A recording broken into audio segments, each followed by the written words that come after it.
Jo vinc en representació de la plataforma Aturem Hard Rock com a portaveu de la plataforma. Bé, suposo que el projecte més o menys és conegut per tothom, així que no entraré a especificar què comporta en si el projecte de Hard Rock, més enllà que un hotel gegant de 90 metres, una piscina gegant de 6.000 metres quadrats. La plataforma fa 10 anys que existim, fa 10 anys que ens oposem a aquest projecte, un projecte que ha anat canviant de nom, també ho ha fet la plataforma, ara mateix Aturem Hard Rock. Tenim diverses línies principals d'oposició al projecte que toquen diferents àmbits. Evidentment, el tema mediambiental, com ja he comentat, estem en sequera, hi ha una piscina de 6.000 metres quadrats, més tot el que comporta un hotel gegant de consum, d'aigua i d'electricitat. També hem de tenir en compte que aquest projecte està situat en un espai enmig de 2 zones protegides a nivell europeu. Hi han sortit informes de Generalitat que diu que no és viable, que es carrega una mica aquesta connectivitat entre les 2 zones. També parlem de tensionament dels serveis públics, estem parlant d'una arribada massiva de molts turistes de cop a uns serveis ja tensionats, tant a nivell de sanitat com també a transport públic i tot el que comporta. Parlem també de salut pública, és un projecte que evidentment fomenta la ludopatia. El Camp de Tarragona no està preparat per assumir l'onada d'addiccions socials que representa aquest projecte. Treballem també amb totes les associacions catalanes d'addiccions socials, colze a colze, per fer el discurs tan social com lluites perquè s'aturi aquest projecte. Parlem també del pelotasso de la Caixa, molts cops, tot el que comporta la compra dels terrenys. Es compraran els terrenys a partir de la Generalitat amb 120 milions d'euros públics a la Caixa, que és la principal guanyadora de tot això. Jugui qui jugui, sempre guanya la Caixa.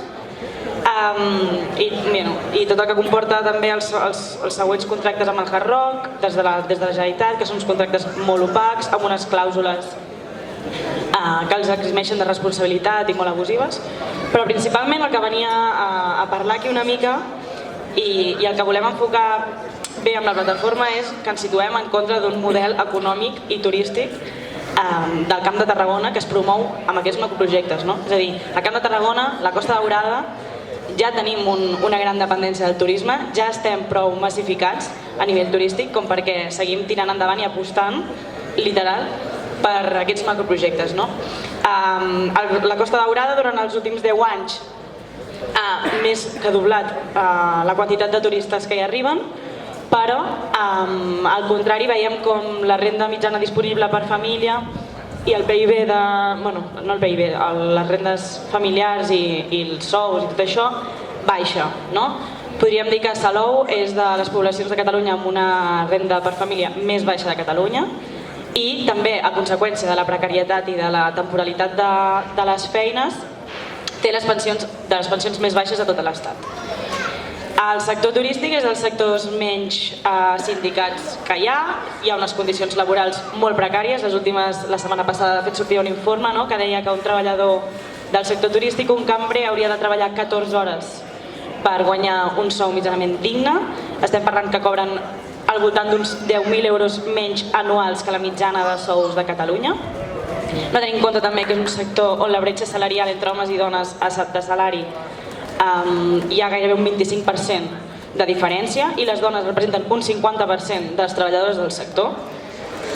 I bé, això, apostar una mica a tancar el focus aquest amb el model productiu i econòmic del Camp de Tarragona, que és el que volem assenyalar. No es tracta de que si és el Hard Rock o si és un altre projecte, és el que volem canviar el model econòmic. Necessitem lluitar contra aquests llocs de feina precaris que ens condemnen a totes les treballadores del Camp de Tarragona, a nosaltres i als nostres fills i a les properes generacions. I volíem enfocar una mica això, que no és només que estiguem en contra del projecte, estem en contra de tot el model econòmic i social i turístic que ens precaritza com a treballadores del Camp de Tarragona, ens condemna a caure en addiccions socials i a la ludopatia, ens precaritza encara més els serveis públics i bàsicament aquests són els motius que nosaltres defensem com a plataforma per organitzar-nos al voltant d'aturar aquest projecte. I bé, aprofitar que tenim el micro també per dir que us acosteu i que ens seguiu les xarxes, que és un projecte que ens afecta a totes, que no afecta només a la població de Salou i de Vila-seca, que les conseqüències tant mediambientals com socials com polítiques afecten a tot el Camp de Tarragona i més enllà, i que hem de ser conscients que és un projecte de país i no és un projecte de ciutat. I bé, això, moltes gràcies per convidar-nos i a les companyes. Digue'm. Bé, que tindrem, sí que ens seguiu perquè hi haurà novetats en aquestes últimes setmanes sobre el projecte. Estem preparant una gran mobilització al Camp de Tarragona per oposar-nos, no només nosaltres, sinó junt amb totes les lluites ecologistes i totes les plataformes que defensen macroprojectes al Camp de Tarragona, des de l'espoli del Siurana, el transvasament de l'Ebre, a l'explotació dels molins eòlics, amb el GPEC, amb el Francolí, tots junts. I us animo a participar i a venir, òbviament. Moltes gràcies.